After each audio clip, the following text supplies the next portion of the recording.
You said chapter 3 in your book was the strongest argument against debt that you think you've ever heard. Against credit cards. Against credit cards that you've ever heard. In the credit cards chapter. I'm just going to recite some of the things that you said in this chapter so people get an idea of what you said. Okay? It's like a court of law. He's like, I'm going to use your own words against you. Now, you claim these credit card companies lure you in using heavy metal cards to impress your friends. Congratulations, you've been approved, as though it's a good thing. They say, we are pleased to announce we have increased your credit limit.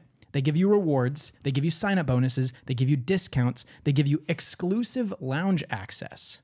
You say statistically 80% of people reading this have a credit card. So 80% of you viewers have a credit card conducted by Ramsey Solutions. This guy knows his sources. Yeah. And you also said 49% of people can't pay off their monthly credit card bill. In 2023, there is an outstanding debt of credit cards of over $1 trillion spread over 55 million households, with each household balance averaging over $14,000 and an average interest rate of 22%. Those are all facts. Those are none of my real opinions. But yes, that's all accurate. It's in the book. After reading that, just as a bystander. I think it's interesting because I never put the two and two together until you wrote that. The way credit cards frame their language of saying congratulations, you've been approved. This is a great thing. Look at what we just did. I do think that's interesting. I mean, that's marketing at the end of the day. Yeah. They want to frame it as a good thing. And it can be. It can be a good thing, depending on the credit card that you get approved for. Well, I think it's more about the emotional validation we get from, like, they're giving me more credit limit. It's like, well, what does that really mean? They're giving me more access to debt. Now, if that's the game you want to play, that's fine. But for most people, when you ask them what their financial goals are, they would say, well, to get out of debt, which is such a hilarious contradiction that for the average consumer, their singular goal is to get out of debt, and they're getting excited when they have access to more debt and they think it's winning because that's the scoreboard we've created in America. Do you think, though, that could be a selection bias, that the people who are getting into personal finance, step number one for a lot of those people who are just starting is debt. Get out of the debt. Well, we tell them to succeed in America financially, you got to have a good credit score. And so how do you do that? Well, people will open a credit card and they swipe the card, going into debt even temporarily. Oh. At the heart of it, I just think people aren't winning as much as they think they are. And the credit card companies love when people think they're winning. So do you think this is something, though, where if you're good at it, you could win? Yes, but that's kind of like saying if you're good at gambling, you should gamble. And everyone goes like, well, I think I'm good. I won that one time. And so they sort of self-select themselves and go like, I'm going to be the guy who does it well. I think it's different. I think if you're good at card counting, so if you're good at being a winning player, then I think that's different because the game isn't set to defeat you in credit cards and stuff like that. Like, sure, a lot of people do end up losing money, but every tool that you need to get ahead is in the system, right? See, like maybe the way I think about it, define getting ahead. That's really what it comes down to. It could be similar to starting a business, let's just say, because you say it's a money-losing proposition. Well, starting a business is money-losing for a lot of people, but some succeed. So couldn't it be the same way? If you know what you're doing and you're successful at it, you can do really well. You can make a lot of money in both a business and with credit cards. Yeah, I mean, some people do game the system, and so I talk about that at what cost does that come? Because it comes at a cost. Credit card companies are not nonprofit charities. They're not just giving away money.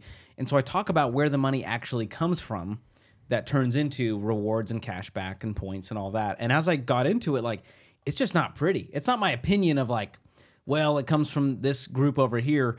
There's multiple studies from the Federal Reserve that are now showing like, oh, it's the people who are uneducated, low income, suffering the most that are funding this whole program.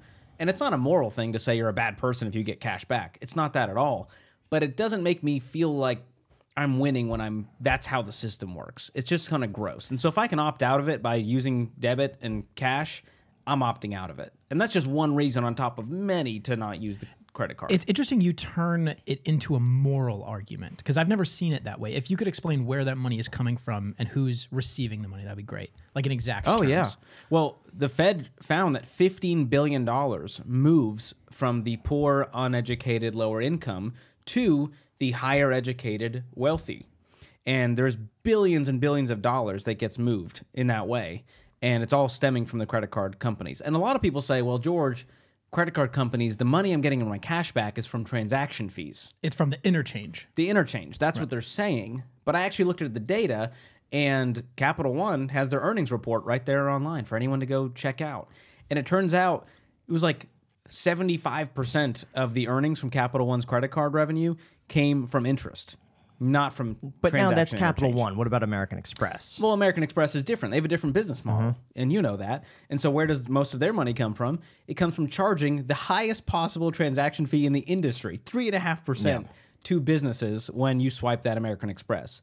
So that's why a lot of small businesses go, we don't take Amex because we're not going to stomach that fee and pass that on to the consumer. And so either way, it's not pretty. Amex is a different story because of their business model. You know, these charge cards, you have to pay them off at the end of the month. And so it's a different model, but for most people, the rewards cards, it's coming mostly from interest and fees, which is coming from people who can't pay it off. Yeah, your Capital One example, I do think makes sense because Capital One generally, besides the Venture X business card, which is pretty good Which sign you up should bonus. get. Affiliate down below. A fantastic sign up That would be hilarious if this was brought to you by Capital One. But no, Capital One usually is seen as like a beginner credit card where they really just send out mass mailers to just about anybody. So it would make sense that for them, their business model would be heavily reliant on people just carrying a balance because they don't know any better. Yeah. And so I was trying to just go at it from a research standpoint versus like a here's how I feel. Because I really, truly, like, I don't think anyone's a bad person for using a credit card or that it's wrong to get cash back. I just think it's an interesting angle for people who are already kind of on the fence to go like, you're right, I'm going to opt out. And truthfully, people have reached out to me going, I didn't know that this is the case.